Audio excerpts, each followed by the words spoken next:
사실은 이게 가장 중요한 것인데 장수 기업들은 에 있어서 매우 보수적이에요. 삼성의 반도체가 약간 그런 맥락이거든요. 이러한 방식이 최근에 린 스타트업일 수도 있고 본질적으로 시나리오 경영이라는 기법에 들어가기도 하고요. 스타트업은 제이콥을 그려야 되는 거기 때문에 빨리 돈을 다 써서라도 성장을 어떻게든 이뤄내는 게 목적이라서 이런 방식하고는 안 맞을 수 있습니다.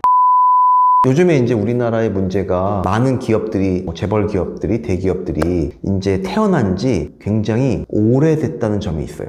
즉 이제 오래 사는 거죠. 그러면 보통은 100년 가기 전에 많은 기업들이 망하게 되거든요. 100년 이상 간 기업은 생각보다 많지가 않아요. 그래서 기업이 어떻게 하면 장수하는가에 대해서 사실은 더 많은 고민이 필요한데, 기업의 장수 요인에 대해서 연구하는 사례들을 보면 기업이 장수하는 요인을 크게 4가지를 얘기하고 있는데, 하나는 환경에 굉장히 민감해서 환경에 대한 적응을 잘했다는 데 있어요. 즉 세대가 바뀌고 시간이 지나감에 따라서 어떤 하나만 계속 오랫동안 유지하는 게 아니라 업종 자체가 막 바뀌게 됩니다. 그래서 우리가 보는 100년 어떤 음식점들이 있잖아요. 그런 음식점들은 100년 동안 똑같은 음식 맛을 유지하잖아요. 근데 실제로 기업 레벨에서 장수하는 요건들을 보면 환경의 변화를 잘 읽고 적응해가지고 자기의 정체성이나 본 모습을 잘 바꿔나갔다는 데 있습니다. 즉 변화를 주도하지 않으면 기업이 장수하기가 어려워요. 두 번째는 장수하는 기업들은 강한 정체성과 결속력을 가진 경우들이 많아요. 그래서 그 기업의 구성원들이라든가 아니면 그 기업의 직원들이 굉장한 연대감을 가지고 강한 공동체 의식을 가지고 있는 경우들이 많아요.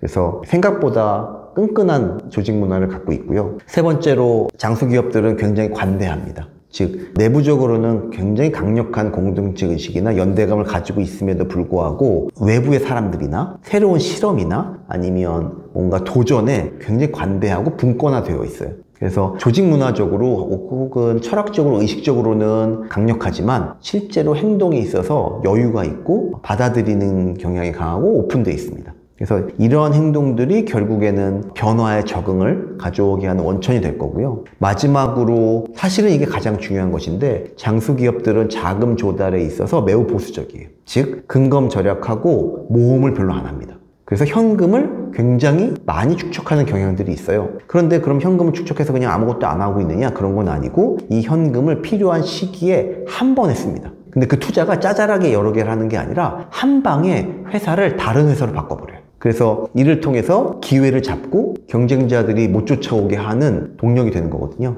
그러니까 예를 들면 현금을 한 1조 원 정도를 계속 가지고 있다가 계속 기회만 보고 있다가 진짜 기회라고 생각하는 거 1조 원을 다 써서 회사를 완전히 바꿔버리는 겁니다. 그래서 이러한 현금에 있어서의 관리가 아주 잘 되고 있는 게 장수기업의 특징이고, 그런데 한 가지, 아니 그러면 아무것도 안 하는 거냐? 그런 게 아니고요. 상상력과 창의력을 동원해서 그 중간중간에 테스트를 굉장히 많이 합니다. 단 이 테스트는 굉장히 싸게 하는 거예요. 그래서 이러한 방식이 최근에 린 스타트업일 수도 있고 본질적으로 시나리오 경영이라는 기법에 들어가기도 하고요. 아니면 테스트에 들어가기도 하고요. 여러 가지 시장을 조사하거나 아니면 고객의 마음을 판단하는데 꾸준한 노력들을 하고 있는 거죠. 그렇지 않고 실제로 이걸 사업화를 해가지고 움직이는 경우는 그렇게 많지 않습니다.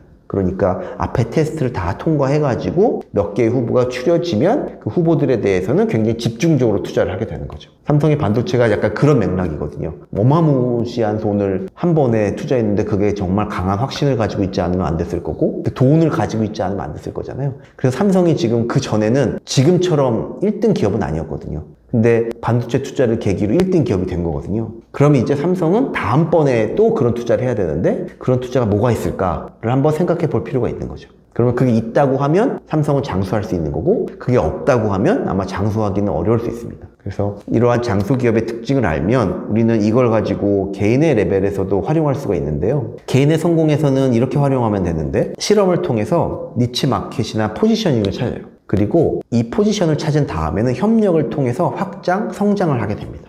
그리고 이걸 통해서 현금을 확보하고 경제적인 지속 가능성을 확보하고요. 그리고 마지막으로 운을 기다릴 수 있는 힘을 키우게 돼서 운이 왔을 때 큰 성공을 거두게 되는 거거든요. 이 4가지 단계를 거치면 큰 성공을 거두게 되고요. 만약에 운이 없다고 하더라도 어느 정도 충분한 경제적인 구조를 가지고 있기 때문에 삶을 영위하는 데에는 문제가 없을 겁니다.